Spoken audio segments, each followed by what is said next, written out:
ನೋಡಿ, ಸಾಯೋದ್ರಿಂದ ನಾನು ಬದಲಾಗ್ತೀನಿ ಅಂತ ನೀವು ಅನ್ಕೋಬೇಡಿ. ಸಾವನ್ನೇ ಗೆದ್ದು ಬಂದಿರೋಳು ನಾನು.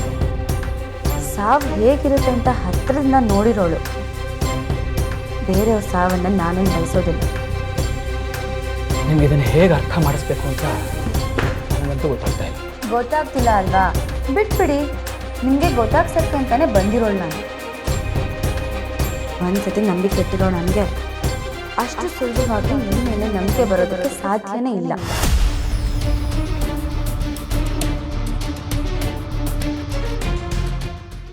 ಈಗಲೇ ಇವ್ರು ನನ್ನ ಬದಲಾವಣೆನ ಒಪ್ಕೋತಾ ಇಲ್ಲ. ಇನ್ನೇನಾದರೂ ನಾನು ಆ ಹೆಂಗಸನ್ನ ಔಟ್ ಹೌಸಲ್ಲಿ ಕೂಡ ಹಾಕಿರೋ ವಿಷಯ ಗೊತ್ತಾಗ್ಬಿಟ್ರೆ no no no no no ಇವ್ರು ನಾನು ಯಾವತ್ತೂ ಕ್ಷಮಿಸೋದಿಲ್ಲ. ನನ್ನಿಂದ ಶಾಶ್ವತವಾಗಿ ದೂರ ಆಗ್ಬಿಡ್ತಾರೆ. ಅವರಿಗೆ ಈ ವಿಷಯ ಗೊತ್ತಾಗಬಾರ್ದು. ಗೊತ್ತಾಗದೇ ಇರೋ ಹಾಗೆ ಏನಾದರೂ ಮಾಡಬೇಕು. ಜಯಂತ, ಏನು ಮಾಡ್ತೀಯಾ? ಆದಷ್ಟು ಬೇಗ ಆ ಹೆಂಗಸಿನ ವಿಷಯನ ಒಂದು ಅಂತ್ಯ ಹಾಡಬೇಕು. ಏನ್ರಿ ನೀವು? ನಾನು ಮಾತಾಡ್ತಾನೆ ಇದ್ದೀನಿ, ಎಲ್ಲೋ ನೋಡ್ಕೊಂಡು ಯೋಚನೆ ಮಾಡ್ತಾ ನಿಂತಿದ್ದೀರಲ್ಲ. ನೀವು ಆಡಿದ ಮಾತುಗಳ ಬಗ್ಗೆನೇ ಯೋಚನೆ ಮಾಡ್ತಾ ಇದ್ದೆ ಜಾನ್ವಿ ಅವರೇ. ಮತ್ತೆ ಜೀವನದಲ್ಲಿ ಆ ತಪ್ಪುಗಳನ್ನು ಮಾಡಬಾರ್ದು ಅಂತ ನಿರ್ಧಾರ ಮಾಡಿದ್ದೀನಿ. ಆಯಿತು, ಮಾಡ್ತೀರೋ ಇಲ್ವೋ ಅಂತ ಮುಂದೆ ಹೋಗ್ತಾ ಹೋಗ್ತಾ ಗೊತ್ತಾಗುತ್ತೆ. ಇವಾಗ ಆಫೀಸಿಗೆ ಲೇಟ್ ಆಯಿತು, ಹೊರಡಿ. ಈ ಮನಸ್ಥಿತಿಯಲ್ಲಿ ಆಫೀಸ್ಗೆ ಹೇಗೆ ಹೋಗಲಿ? ಇವತ್ತು ಮನೇಲೇ ಇದ್ಬಿಡ್ತೀನಿ ಬಿಡಿ. ಇದೇ ಬೇಡ ಅನ್ನೋದು. ನಾನು ಮನೆಯಲ್ಲೇ ಇರ್ತೀನಿ ಅಂತ ಹೇಳಿದ್ದೀನಿ ತಾನೇ. ಆಫೀಸ್ಗೆ ಹೋಗಲ್ಲ, ಮನೇಲೇ ಇರ್ತೀನಿ ಅಂತೆಲ್ಲ ಯಾಕೆ ಹೇಳೋದು ನೀವು? ಮೊದಲು ಕೆಲಸದ ಕಡೆ ಗಮನ ಕೊಡಿ. ತಗೊಳ್ಳಿ, ಹೊರಡಿ ಸುಮ್ಮನೆ. ಫೈನ್. ಕೆಲಸ ಬೇಗ ಮುಗಿದ್ರೆ ಮನೆಗೆ ಬೇಗ ಬರ್ಬೋದೋ ಇಲ್ವಾ?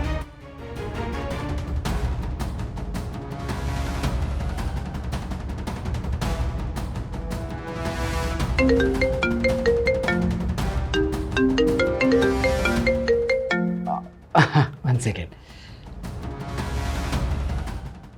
ಹಲೋ, ಹೇಳು. ಹಲೋ ಬಾಸ್, ಅವತ್ತು ಫಾರ್ಮ್ ಹೌಸ್ ಹತ್ರ ಆ ವ್ಯಕ್ತಿ ಪೊಲೀಸ್ ಅವ್ರನ್ನ ಕರ್ಕೊಂಡು ಬಂದಿದ್ನಲ್ಲ, ನಾನು ಅವತ್ತೇ ಹೇಳಿದೆ ಬಾಸ್ ನಿಮಗೆ, ಅವ್ನು ನಮಗೆ ತೊಂದರೆ ಮಾಡೇ ಮಾಡ್ತಾನಂತ. ಈಗ ನೋಡಿ, ಇಲ್ಲಿಗೆ ಬಂದ್ಬಿಟ್ಟು ಆ ಹೆಂಗ್ಸಲ್ಲಿ ನಾನು ನೋಡಲೇಬೇಕು ತೋರಿಸಿ ಅಂತ ಕೂತಿದ್ದಾನೆ.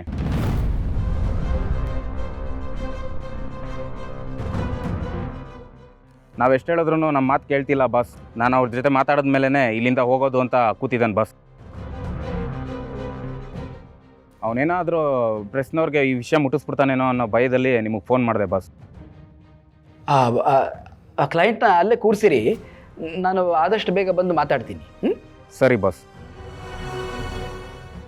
ಯಾಕ್ರಿ, ಏನಾಯ್ತು ಅಷ್ಟೊಂದು ಟೆನ್ಷನಲ್ಲಿದ್ದೀರಾ? ಏನಿಲ್ಲ, ಕ್ಲೈಂಟ್ ಯಾರೋ ಬಂದಿದ್ದಾರಂತೆ, ಇಶ್ಯೂ ಆಗಿದೆ.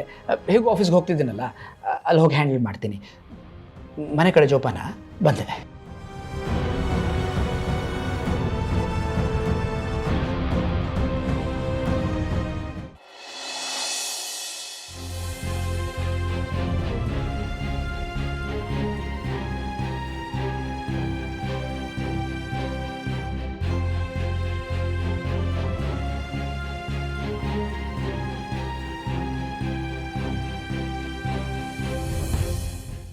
ರೀ, ಸಿಂಚನನ ಈ ಪರಿಸ್ಥಿತಿಯಲ್ಲಿ ನೋಡೋಕ್ಕಾಗ್ತಿಲ್ಲ ರೀ. ಸಮಾಧಾನ ಮಾಡೋಣ ಅಂದರೆ ಅವಳು ಬಾಗಿಲು ತೆಗಿತಾ ಇಲ್ಲ. ಇಂಥ ಪರಿಸ್ಥಿತಿಯಲ್ಲಿ ಅವಳೇನಾದರೂ ಹೆಚ್ಚು ಕಡಿಮೆ ಮಾಡಿಕೊಂಡ್ರೆ ಅಂತ ಹೆದರಿಕೆ ಆಗ್ತಿದೆ. ನೀವಾದರೂ ಹೋಗಿ ಸ್ವಲ್ಪ ಸಮಾಧಾನ ಮಾಡಿರಿ. ಹೋಗಿದ್ದೆ ಕಣಮ್ಮಿ, ನೋಡಿಕೊಂಡು ಸ್ವಲ್ಪ ಮಾತಾಡ್ಸ್ಕೊಂಡು ಸಮಾಧಾನ ಮಾಡೋಣ ಅಂತ ನೋಡಿದೆ. ಆದರೆ ಅವಳು ಮಾತೇ ಆಡಲಿಲ್ಲ. ನನ್ನ ಪಾಡಿಗೆ ನಾನು ಬಿಟ್ಬಿಡಿ ಅಂತ ಕೂಗಾಡ್ಬಿಟ್ಲು. ಏನು ಮಾಡಬೇಕು ಅಂತ ಗೊತ್ತಾಗದೆ ಒಬ್ಬನೇ ಬಂದು ಕೂತ್ಕೊಂಡು ಯೋಚನೆ ಮಾಡ್ತಾ ಇದ್ದೀನಿ ಕಣಮ್ಮಿ. ಯಾಕ್ರಿ ನಮಗೆ ಹೀಗೆಲ್ಲ ಆಗ್ತಾ ಇದೆ? ಮರಿಗೌಡನಿಗೆ ನೋಡಿದ್ರೆ ಇನ್ನೂ ಮಕ್ಕಳಾಗಲಿಲ್ಲ. ಸಿದ್ದು ಮಗನಾಗಿ ನಮ್ಮ ಪಾಲಿಗೆ ಇಲ್ಲ. ಇವಳಿಗಾದ್ರೂ ಒಂದು ಮಗು ಆಗಿ ಅದು ಮನೆ ತುಂಬ ಓಡಾಡ್ಕೊಂಡಿರೋದನ್ನ ನೋಡಬೇಕು ಅಂದ್ಕೊಂಡ್ರೆ ಅದು ಹೀಗಾಗೋಯ್ತಲ್ರಿ. ಆ ಮಗು ಬಗ್ಗೆ ಅವಳು ಎಷ್ಟು ಕನಸು ಕಂಡ್ಕೊಂಡಿದ್ಲು. ಇದನ್ನ ನೋಡ್ತಿದ್ರೆ ನನಗೆ ತುಂಬ ನೋವಾಗ್ತಿದೆ ರೀ. ಏನು ಮಾಡೋಕ್ಕಾಯ್ತದಮ್ಮಿ, ಎಲ್ಲ ಅವಳು ಹಳೆ ಬರ. ನೋಡೋದಕ್ಕೆ ಮನೆ ದೊಡ್ಡದಾಗದೆ, ಸಮಸ್ಯೆಗಳು ಅದಕ್ಕಿಂತ ದೊಡ್ಡದಾಗವೆ. ಯಾವುದೊಂದು ಪರಿಹಾರ ಮಾಡೋಣ, ಯಾವುದೊಂದು ಬಿಡೋಣ ಅಂತ ಗೊತ್ತಾಗದೆ ತಲೆ ಕೆಟ್ಟು ಕೆರ ಹಿಡ್ದೋಗೋದು ಕಣಮ್ಮಿ.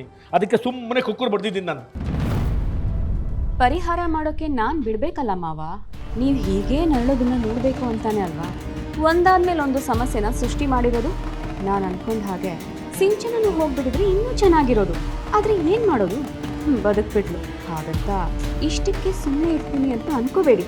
ಮುಂದೆ ನಾನು ಮಾಡೋ ಕೆಲಸಗಳಿಗೆ ನೀವು ತಕ್ಕ ಬೆಲೆ ಕೊಡಲೇಬೇಕಾಗತ್ತೆ. ಹೋಗ್ಲಿ, ಅವಳು ಒಟ್ಟಿಗೇನಾದ್ರು ತಿನ್ಲೇ ನಮ್ಮಿ? ಇಲ್ಲ ರೀ, ಏನು ಕೊಟ್ಟರು ಬೇಡ ಅಂತಿದ್ದಾಳೆ. ಅತ್ತೆ, ಸದ್ಯಕ್ಕೆ ಈಗ ಅವಳನ್ನ ಡಿಸ್ಟರ್ಬ್ ಮಾಡೋದು ಬೇಡ. ನಾವೇನಾದರೂ ಈಗ ಬಲವಂತ ಮಾಡಿದ್ರೆ ಅವಳು ಇನ್ನೂ ಕೋಪ ಮಾಡ್ಕೋಬೋದು. ಸೊ ಈಗ ಅವಳ ಪಾಡಿಗೆ ಬಿಟ್ಟರೆ ಒಳ್ಳೇದು ಅನಿಸುತ್ತೆ. ಅಲ್ಲ ಕಣವ, ಮಗಳು ಹಿಂಗಿದ್ರೆ ನಾವು ನೋಡ್ಕೊಂಡು ಸುಮ್ಮನೆ ಇರೋಕ್ಕಾಯ್ತದೇನವ? ಅವಳು ಕೊರಗ್ತಾ ಇರೋದು ನೋಡಿದ್ರೆ ನನ್ನ ಕರಳು ಕಿತ್ತು ಬಂದಂಗೆ ಆಯ್ತದ ಕಣವ. ಅದು ಯಾವ ಜನ್ಮಲ್ಲಿ ಏನು ಪಾಪ ಮಾಡಿದ್ಲೋ ಏನೋ, ಈ ಜನ್ಮಲ್ಲಿ ಅನುಭವಿಸ್ತಾವಳೆ.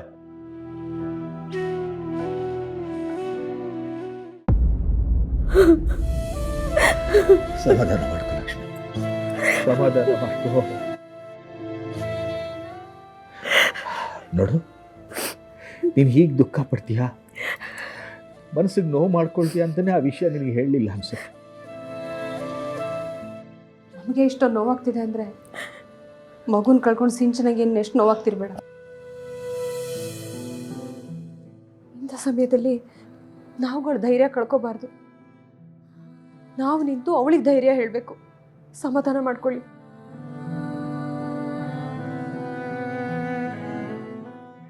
ಏನ್ರಿ, ಆ ದೇವರು ನಮ್ಮ ಜೀವನದಲ್ಲಿ ಯಾಕ್ರಿ ಹೀಗೆ ಆಟ ಆಡ್ತಾನೆ? ಈಗ ಸ್ವಲ್ಪ ಹೊತ್ತಿಗೆ ಮುಂಚೆ ನಮ್ಮಣ್ಣ ನಮ್ಮ ಜೊತೆ ಸೇರ್ಕೊಂಡ ಅಂತ ಸಂತೋಷ ಪಡ್ತಾ ಇದ್ವಿ. ಅಷ್ಟರಲ್ಲೇ ನಮ್ಮ ಕುಟುಂಬಕ್ಕೆ ಸೇರ್ಬೇಕಾಗಿದ್ದ ಮಗುನ ನಮ್ಮಿಂದ ಕಿತ್ಕೊಂಡ್ಬಿಟ್ನಲ್ಲ ರೀ. ಪಾಪ ನಮ್ಮ ಸಿಂಚನ ಆ ಮಗು ಬಗ್ಗೆ ಎಷ್ಟೊಂದು ಕನಸುಗಳನ್ನ ಕಟ್ಕೊಂಡಿದ್ಲು. ಆ ಕನಸೆಲ್ಲ ಕನಸಾಗೆ ಉಳಿದ್ಬಿಡ್ತಲ್ಲ ರೀ, ಕನಸಾಗೆ ಉಳಿದ್ಬಿಡ್ತು.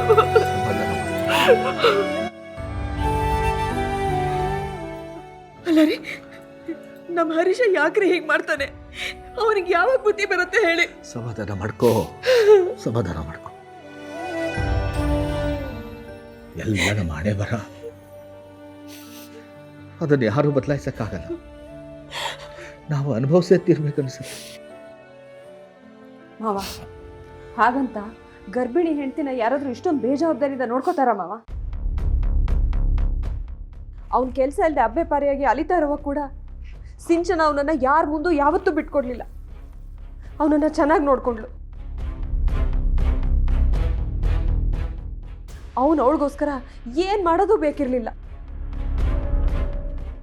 ಈ ಸಮಯದಲ್ಲಿ ಒಂದು ಸ್ವಲ್ಪ ಅವಳನ್ನ ಖುಷಿಯಾಗಿ ನೋಡ್ಕೊಂಡ್ರೆ ಸಾಕಿತ್ತು. ಅವಳು ಯಾವುದೂ ತಲೆ ಬಿಸಿ ಇಲ್ಲದೆ ಇರ್ತಿದ್ಲು. ಗಂಡ ಸರಿ ಇಲ್ಲ ಅನ್ನೋ ನೋವು ಒಂದು ಕಡೆ, ಈಗ ಮಗುನ ಕಳ್ಕೊಂಡಿರೋ ನೋವು ಇನ್ನೊಂದು ಕಡೆ.